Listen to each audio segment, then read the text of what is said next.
Two separate corners of Chinese entertainment got put through the same test this week, and both came back with the exact same strange result: nothing. Nothing scandalous was found. Nothing was found, period. On Rabbit News Hallyu, that kind of empty file is worth stopping for, because in an industry built on managed images, a genuinely clean record is its own kind of story. Here's what triggered it. A viral clip from Mango TV's reality competition Busy Treasure Hunt 2 sent viewers combing through every frame of Tian Xiwei and Wang Anyu's screen time together. On a completely unrelated timeline, a separate wave of viewers went digging into actor Zhang Linghe's life before he was famous: yearbook photos, exam transcripts, university records. Two searches, two different goals, same outcome. Neither turned up anything to hide. Most coverage treated these as two disconnected, forgettable blips, a cute variety show moment here, a wow, he was always handsome thread there. That's the surface read. The deeper one is about what it now takes for a public figure's history to survive this kind of scrutiny intact, and why audiences are doing this kind of digging in the first place. Start with the variety show. Tian Xiwei and Wang Anyu appeared together on Busy Treasure Hunt 2, and two clips from the episode carried the internet. In the first, both contestants take on a decibel challenge, screaming until their voices genuinely break, footage online watchers half-jokingly labeled a literal voice change moment, the kind teenagers go through, played out on camera as adults. In the second, the tone flips completely. Poolside, Wang Anyu keeps watch over Tian Xiwei in the water, then jogs off to grab her a towel without being asked.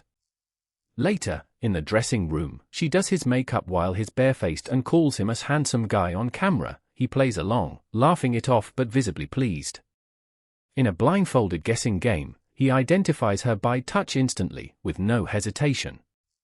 Viewers online packaged all of it under one phrase: puberty. Again, the idea that the loud, voice-cracking chaos and the quiet, unconsciously gentle tone are two sides of the same unfiltered comfort.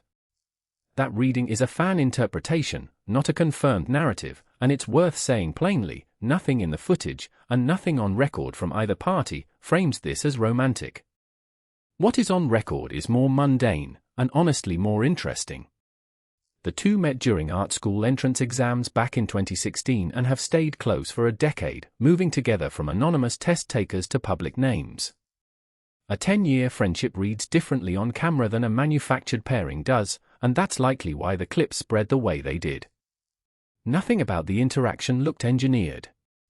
It looked like two people who stopped performing for each other a long time ago. That's one half of this week's puzzle. The other half looks nothing like it on the surface, but it rhymes. Zhang Linghe's name started trending for a completely different reason, not a new clip, but old paperwork.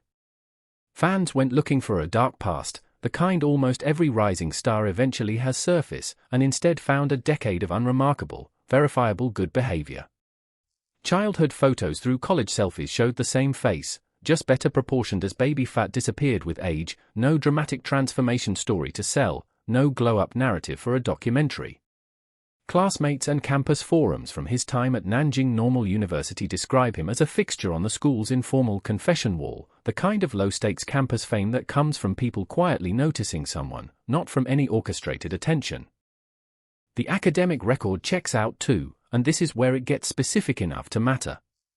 A math score of 182 out of 200 on Jiangsu's gaokao, A+ marks in physics and chemistry, and a second-place finish in a provincial physics competition, all leading to admission into the electrical engineering program at Nanjing Normal University, a nationally recognized 211-tier school.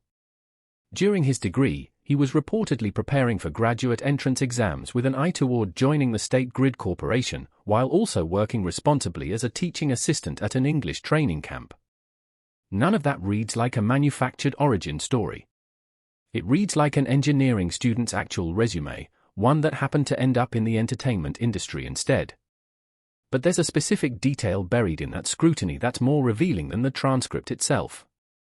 When faced with the wave of amateur background checking, Zhang Linghe reportedly responded with a single line: "Go ahead and dig." Not deflection, not a scripted non-answer routed through an agency statement, just an open invitation.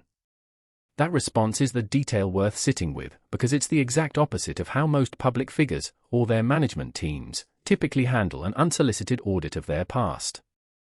The usual playbook is containment, control the framing, get ahead of the narrative, manage what surfaces before fans find it themselves. Here, the posture was reversed. Confidence that there was simply nothing left to manage. There's a psychology angle worth pulling apart here too. For most young actors, an unsolicited public audit of their teenage years is a genuine career risk moment, the kind that usually gets handled through silence, a carefully worded statement, or radio silence until the news cycle moves on. Choosing to respond at all, let alone with an invitation rather than a denial, is itself a decision made under pressure, and it's one that only works if the person making it is fairly certain about what's actually out there. That's a different kind of professionalism than the polished, media-trained kind. It's the confidence of someone who was never building a persona to protect in the first place, just living an ordinary, well-documented life that happened to become public later. There's also a framing choice worth noticing on the media side. A headline like "Fans Find Nothing Bad" doesn't have obvious viral shape. It's not a scandal, not a confirmed romance, not a controversy. The fact that it spread anyway, across fan accounts and clip pages with no single official source pushing it, suggests the story itself carries value independent of any studio's promotional push. Outlets and fan accounts amplified it because the absence of dirt has become its own kind of content, which is a small but real shift in what gets algorithmic traction in this space. Ordinary decency used to be background noise. Increasingly, it's the headline. That's the through line connecting these two stories, and it's bigger than either individual case. Image management in this industry has traditionally meant building a narrative and defending it. What both of these moments suggest, cautiously, is a shift toward something closer to transparency by default, not because agencies have suddenly fallen in love with honesty, but because the audience's forensic capability has outgrown the old containment model. Fans now cross-reference yearbooks, gaokao score databases, campus forums, and years of footage in roughly the time it takes a clip to go viral. An agency banking on a young talent's past staying buried is now making a bet against millions of amateur investigators with nothing but free time and search engines. The artists who come through that process clean aren't necessarily the ones with the best PR team. They may just be the ones who never needed one to begin with. There's a fan culture layer here too, worth naming honestly. International audiences engaging with C-ent, many arriving through the same appetite that built Hallyu fandoms, treat verification as part of the fun. It's not paranoia, it's a form of engagement, almost archival. Piecing together a decade-old exam score or a friendship's origin story is participatory storytelling as much as it is due diligence. That behavior isn't going away, and agencies positioning artists for international crossover appeal are going to have to assume that every corner of a client's past is searchable, permanently, by an audience that treats research as entertainment. Zoom out further and this fits a broader pattern in how Chinese entertainment is trying to scale globally. Soft power exports don't just need talent and production value, they need reputational durability across audiences who don't share the same media ecosystem, the same censorship norms, or the same tolerance for scandal. A star whose full public record, academic, social, interpersonal, survives an international fan base's version of due diligence is a safer long-term investment than one who simply hasn't been caught yet.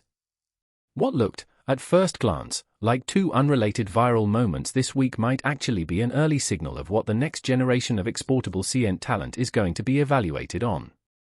None of this means either story is fully settled, or that either interpretation is the only valid one. Fan readings of the Tian Xiwei and Wang Anyu clips remain fan readings, offered here as exactly that. That nothing-to-hide narrative around Zhang Linghe is only as strong as what's been dug up so far, and public records have a way of being incomplete. But the pattern itself, two searches, same week, same absence of anything damaging, says something about where scrutiny in this industry is heading, and which artists are actually built to survive it. If you're the kind of viewer who wants the analysis behind the clip, not just the clip itself, the quiet signals most coverage skips, that's exactly what Rabbit News Hallyu is built for. Subscribe if you want depth over headlines.